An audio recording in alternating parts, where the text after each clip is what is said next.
Hello everyone, नमस्ते। This is me Sudan. So स्वागत छ तपाईँहरूलाई मेरो आजकलको ब्लगमा। आई होप सबैजना सन्चै हुनुहुन्छ होला, म पनि ठिकै छु भन्नुपर्छ।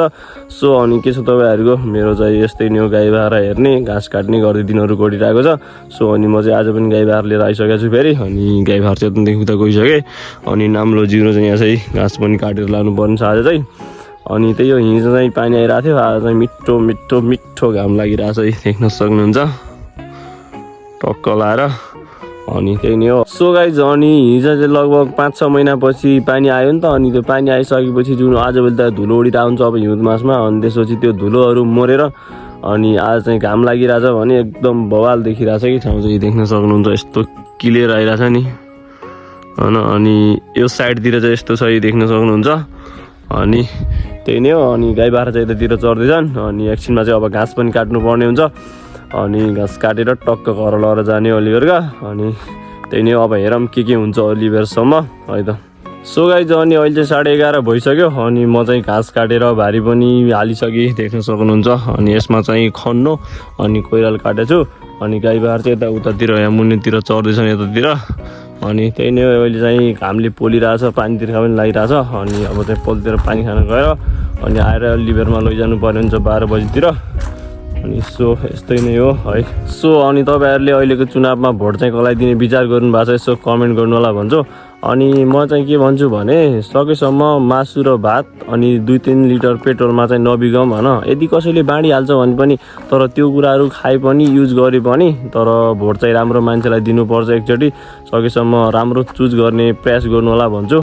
सो गाइज, अनि अहिलेको टाइममा चाहिँ अब 2-4 वर्ष 8-10 वर्ष नै किन नहोस्, खाडी मुलुक नै गएर भए पनि अब मेहनत गरेर घर परिवार पाल्न तयार नै छौँ हामी। अब बाध्यता त्यस्तै छ, देशको हालत नै त्यस्तै छ।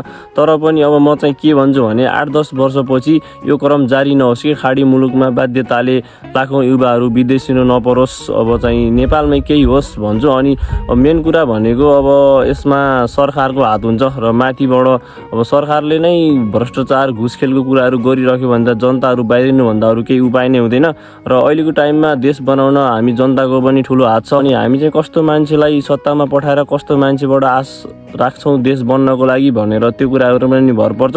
र त्यसैले एकचोटि चाहिँ मत बदलेर नयाँ पार्टीलाई चान्स दिनुपर्छ। सो अनि महिना दिनमा दर्जनौँ लासका बाकसहरू नेपाल आइरहेको छन्, जुन घर परिवारको लागि केही गर्छु भन्ने सोच बोकेर परदेशिएका दाजुभाइ दिदी बहिनीहरू हुन्छ।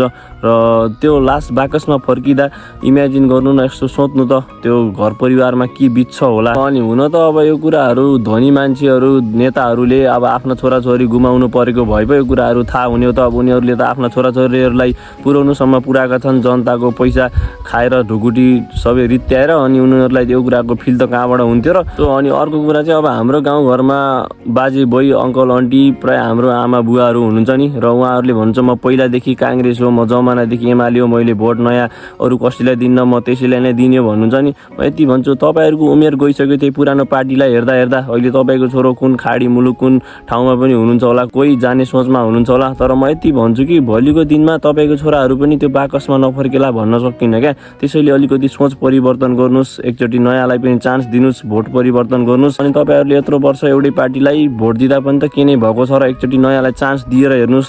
त्यही पनि अब तपाईँको जीवन यसै बिति गए पनि तपाईँको छोरा नातिको पालामा राम्रो होला देश भन्ने एउटा आश राख्नुहोस्। सो अनि त्यही नै हो मैले भन्न खोजेको। अब सबैजना एकजुट भएर एकचोटि चाहिँ नयाँलाई पनि चान्स दिएर हेरौँ। अब हामीले नगरे कसले गर्ने हो र। अनि त्यही नै, अब मैले जबरजस्ती गरेर हुने त होइन, तर पनि एकचोटि राम्रो सोच्नुहोस् होइन। र अब हाम्रो उमेर यत्तिकै जाला, तपाईँहरूको उमेर यत्तिकै गए तापनि, तर अब आउने देशको लागि भए पनि केही राम्रो सोच्नुहोस्, तपाईँहरूको पछि आउने पुस्ताको लागि पनि केही राम्रो सोच्नुहोस् भन्छु। अनि मेरो भनाइ त्यही नै हो। के कस्तो लाग्छ मेरो कुराहरू, अब तपाईँले कसलाई दिने कसलाई नदिने भोट भन्ने कुरा त तपाईँले आफै डिसिजन गर्ने कुरा हो। अब डिसिजन तपाईँ आफै ल्याउने हो, मैले जबरजस्ती गरेर पनि हुने त होइन। अब त्यही नै हो, तपाईँहरूले सोच्नुहोस्, अब एकचोटि राम्रोलाई नै दिनुहोस् भन्छु म चाहिँ। अनि मेरो भनाइ त्यही नै हो है त। सो अनि मैले चाहिँ 12 बजीतिर घर लाइनमा थिएँ। अनि के गर्दा 12:30मा बढी नै भइसक्यो, 12:35 भइसक्यो अहिले चाहिँ।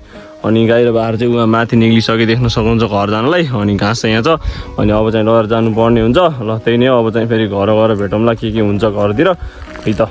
सो गाइज अनि अहिले चाहिँ 3 बज्न लागिसक्यो अनि म चाहिँ बनाएर खानासाना खाएर भाँडासाँडा माझेर अनि भैँसीलाई घाँस हाल्दै बाख्रालाई घाँस झुन्डाइदिएँ अनि अहिले चाहिँ यतिकै घरतिर बसिरहेको छु अनि मम्मी चाहिँ आमासँगको बैठकमा जानुभएको छ अनि यस्तै नै छ घाम लागिरहेछ है चट्ट देख्न सक्नुहुन्छ मिठो मिठो मिठो घाम लागिरहेछ है अनि यस्तै नै छ अनि यता चाहिँ हाम्रो बाख्रा ब्याएर पाठो र पाठी पाछन् दुईटा बाख्राले देख्न सक्नुहुन्छ यो चाहिँ पाठी हो त्यो पारी बस्ने पाठो हो